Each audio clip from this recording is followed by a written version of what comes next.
and welcome back to Pilot Light, your writing. So last time I asked you to do a mind map, and it should look like this. Okay, we are gonna talk about this in a minute. Um, Today's episode is all about the theme. If there is no theme in your story, there is no story. So the word that you put in the middle of your mind map is very crucial and important. It's the main theme. And that word, you need to question yourself. What are the positive aspects of this word?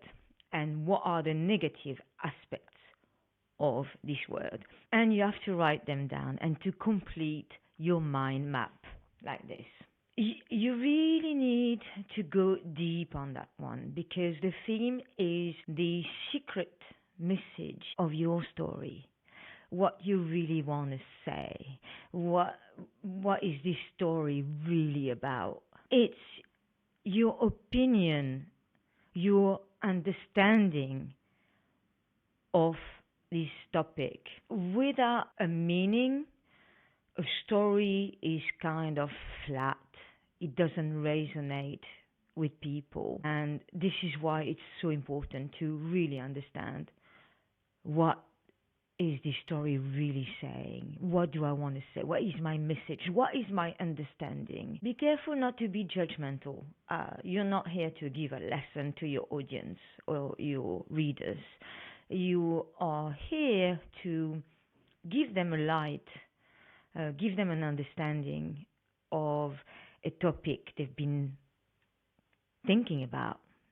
So this is why the theme is very important. To give you an example, it's like, let's take a diamond. Imagine you have a big diamond. It's a big diamond. But if you have a big diamond and there is light shining through it, you will have many reflections on it and many colors. There will be a lot of colors represented. This is what your topic will be.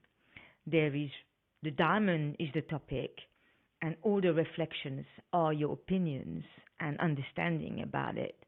It's also, to give you another example, is when you make a paella, which is really nice, by the way, but I'm off subject. If you make a paella, then you would add saffron as a spice, and that spice will color and taste the whole dish. Without that spice, it's not a true dish, and it's exactly that. That's the theme. I hope you bear that in mind. And like the saffron, the spice in your dish, your theme is going to be reflected in every area and aspects of your story. It will be reflected in your characters. It will be reflected in the locations where you describe the story. It will be reflected in the actions, in the plot. Everything. It's just a wonderful thing to know where we're going. So examples of a theme. Well, it could be aging. It could be poverty. It could be loneliness. It could be surviving. It could be anything, really. I'm going to give you an example. I'm going to show you a mind map that I made with my students of Squid Game. I love Squid Game. I'm a big fan of Squid Game, and the theme of Squid Game really resonates with me, and I'm going to explain why. So here we are. I hope you can see it. I hope you can see it. So here in the middle, the big theme is inequalities, okay? So how is that reflected everywhere? First, well, you've got a lot of things. The main word in the middle is inequalities, okay? Around it, it's how it's shown, why it is inequalities. Well, obviously, capitalism is also another big theme of Squid Game. We would all agree on that. And capitalism according to Squid Game, but not only, has created a lot of inequalities. First, with money. The world is divided between the haves and have-not. And also, the inequalities are shown amongst the players. Not everyone has the same abilities, the same strength. That's a, that's something that is relevant in Squid Game. It's also shown in the ethnic origins. People from elsewhere, that's South Korea, the North Koreans, they have a disadvantage towards the group. Um, there is also a dynamic that is different with the number they carry. They have a difference in their luck. There is a difference between men and women, okay, inside the game. There is also inequalities with the age. The youngest are more likely to win a game than the older ones. The genders as well. The intelligence is not the same amongst the players, and that makes a difference as well.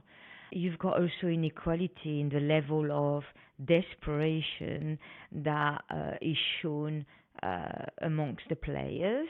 I think I said quite a lot inequalities like men, women, strength, age, intelligence, luck, numbers, desperation, origins, and then you've got another inequality. It's like even amongst the guards, they don't have the same level. They have a class system as well. So they have a symbol that show it on their mask. And then you've got another difference with the guards and the frontman, and another difference as well between the frontman and the VIPs. So you see what I mean by the theme is shown everywhere. Is shown, and when you watch Squid Game, you don't say, "Oh, the theme is classism." It is, or inequalities. It is, but we don't say it. We just take the story, and it's when you analyze it that you discover this is what it is really about.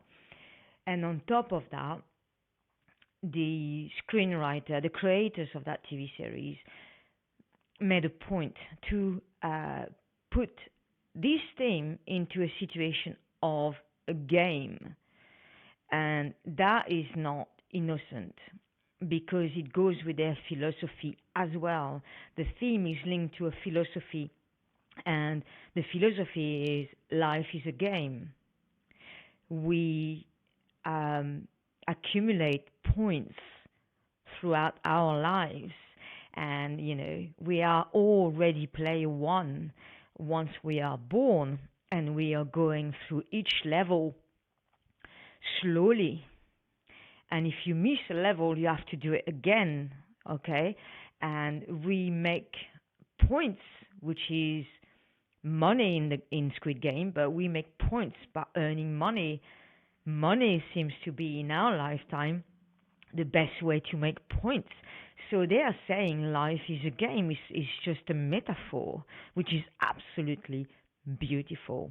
So yes, theme is essential to your story. You need to know exactly why you want to tell this story, and your point of view will be absolutely unique because you are unique, because only you lived your life. Someone else can't write the story the same way. Of course, a love story can be written a million times, but what is important is the way you say it, okay? Because you are unique. And you have to bear in mind that stories are not, they're not innocent or useless. When you're a writer or a screenwriter, you have a mission. And I'm going to tell you exactly what this mission is. From the beginning of humanity, when we were living in caves, we were sitting in groups and we were telling each other stories. Not to, well, it was entertaining, obviously. It is entertaining to listen to a story, but it wasn't just for entertainment. So let's say that the warriors in the tribe would explain how they killed the mammoth.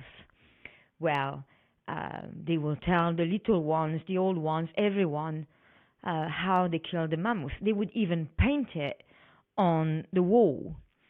Why would they do that? You would say, well, to show off. Yeah, maybe, but they deserved it, okay, because they brought food to the family, to the tribe. The reason why they explained to the tribe how they killed the mammoth, all their adventures, is because they wanted to teach the younger ones and the rest of the tribe how to do it for their survival. And it's the same today. It hasn't changed. The reason why we watch and binge watch TV series, films, or we read books, it's because we have this question that is, how can I survive in this world? How can I manage? This is so important. When we see other people, like the hero, in the same situation that we've been, well, we identify to them. And through their experiences, we live these experiences, and that makes us feel normal and help us to survive. So you see how important your mission is.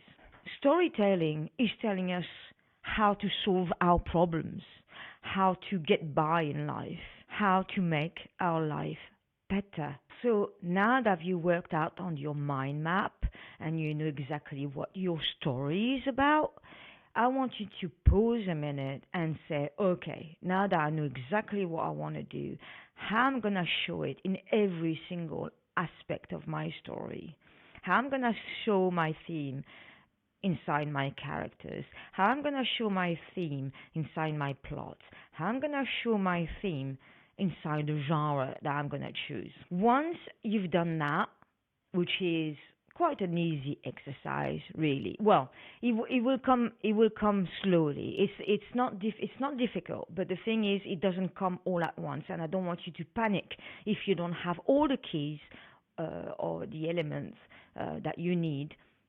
You don't know how to show your theme in the plot. Don't worry. It will come. It will come. I promise you. But once you do that, I'm going to give you a really fun exercise, okay? So I know your story hasn't been written yet, but because we're just starting. But the thing is, what you're going to imagine is now your story is out.